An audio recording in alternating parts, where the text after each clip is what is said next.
Can you tell me about how far along in the process you are right now? We're almost there. What would you say, Bob? We're 90% there. You know, these days, the movie comes out November 1st, so 2 weeks before they'll pull it out of our cold dead hand. Yeah.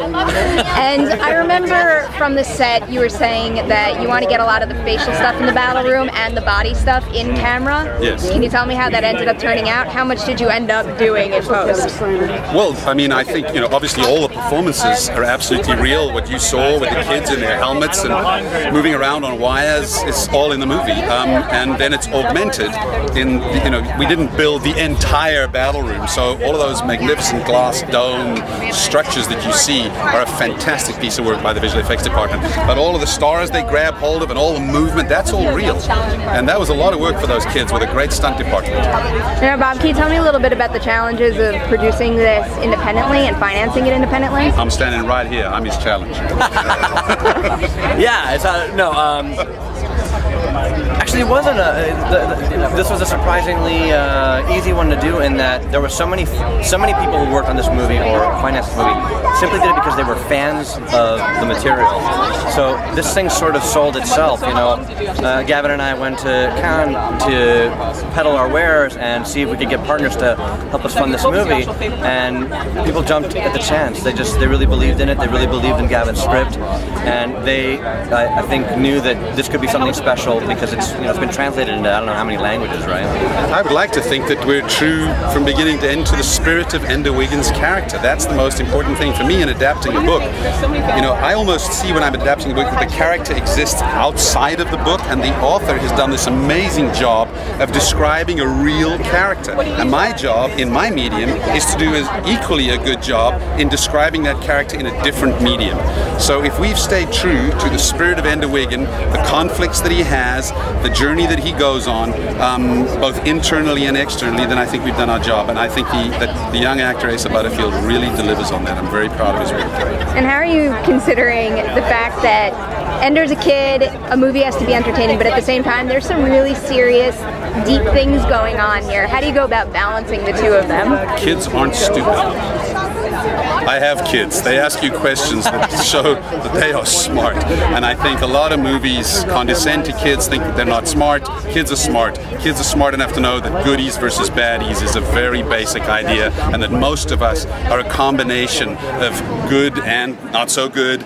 And so to have a film where these young characters are fully fleshed out human beings with their own struggles in a spectacular environment is really cool. And I hope that kids will feel that we have not talked down to them in any way, shape, or form. So to start, can I get a shot of those nails? Oh my god, yes. That is the most incredible thing. Thank you. And now for your character. In the book, Petra doesn't get all that much time for backstory, so did you get to develop anything on your own, or maybe work something out with Orci?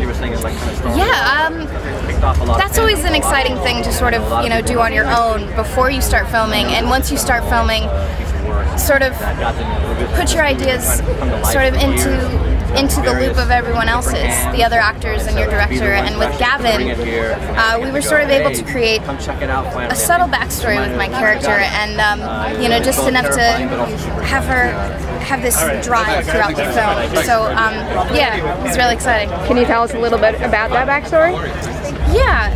It's funny because a lot of it, by the time you meet my character, you don't see much of it. But a lot of the backstory has to do with a lot of the other students in the battle school, just being away from home, being away from your mom and dad and your family, and sort of having to fend for yourself out there, not knowing who's on your side and who's not on your side. So there's sort of a lot of that, the backstory just being, coming from a stabilized place going into a non-stabilized place. You ever consider what you might do in that situation? You're one of the brightest minds in the world. Do you leave your family and save the world?